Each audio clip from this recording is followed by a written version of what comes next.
Dr. Wilson Odafe from Delta State applaud Edo State recent government election as one of the best elections so far.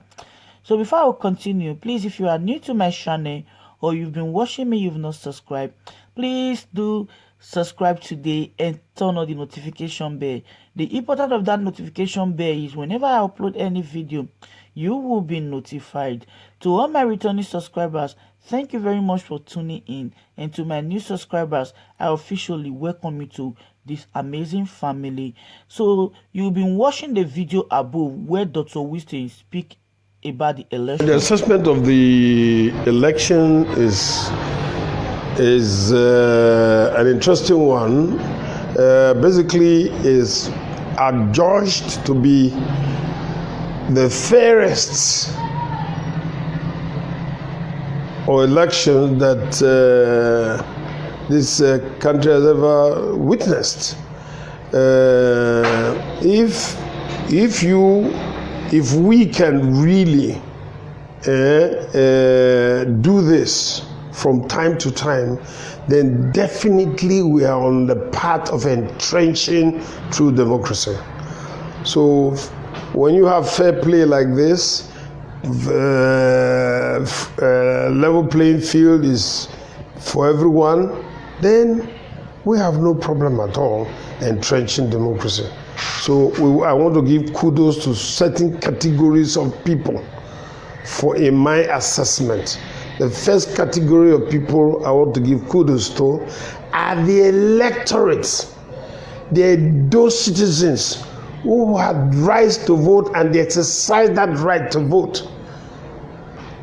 They have shown to us that yes, we are people that can decide on our own to choose our own.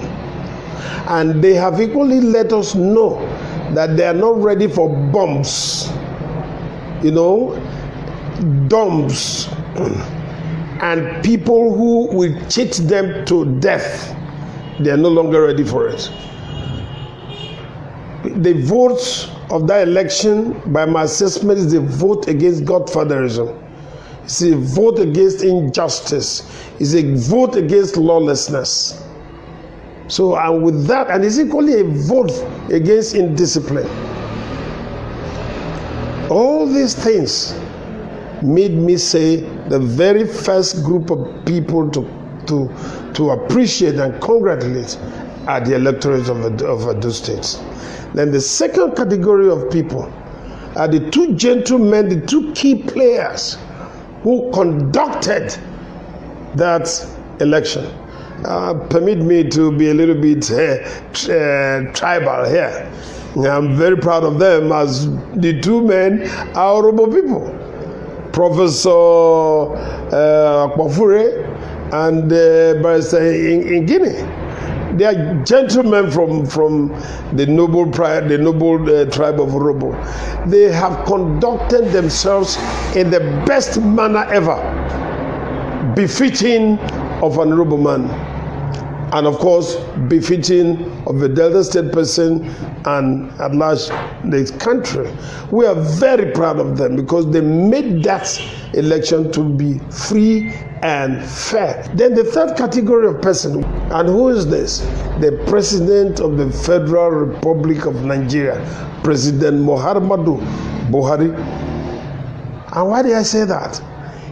He is the only president so far in the history of this country,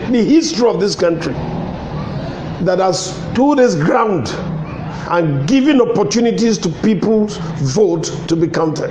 If left for an undemocratic president or a president that does not have value for democracy, what will he do? He will just give order behind. Hey, you, this INEC man, ensure that this person comes out. And if that INEC man does not, he removes him. It's a fiat. But he decided to give Nigeria the very best of electioneering. You know, you notice that he never interfered. He never caused any controversy. The controversy that people were trying to pull him into is that, hey, save your party, save your party. Why should he save his party against the interest of the common man? So we have the very best of democracy exhibited in the character of the President of the Federal Republic of Nigeria, current President Muhammadu Buhari. So these are the three categories of players that I have given kudos to from the very bottom of my heart. I'm an APC steward, but I am not the person I'm not the kind of character that belongs to where party is supreme. Party cannot be supreme to justice, fair play, no, and equity. Party is subject to these qualities that I've just mentioned. So any party that is not practicing such thing definitely need to do what? Go back to the drawing board and practice, first of all, internal democracy. And of course, what has caused this problem is sitting governor. That no court has ever removed to say your certificates are not okay. Nobody did, including the so-called Oshiomhole. If you felt that this man didn't have a certificate, why did you go to court? Should have taken him to court and said, look, either you charge him for perjury or you charge him for giving false information. You didn't. So if you didn't, on what ground are you disqualifying a sitting governor and a seasoned professional? Oh, come on. So it was so obvious that he was taking everybody for a ride. I'm talking of Mr. Oshiomhole. So the results of the election of Edo State is a clear testimony of his bad governance. He lacks it, and of course he couldn't give it, because what you don't have, you don't give. Oshiomhole, I will advise him to go on self-exile. That's the very best thing, the very best advice I can give to him. He should go on self-exile.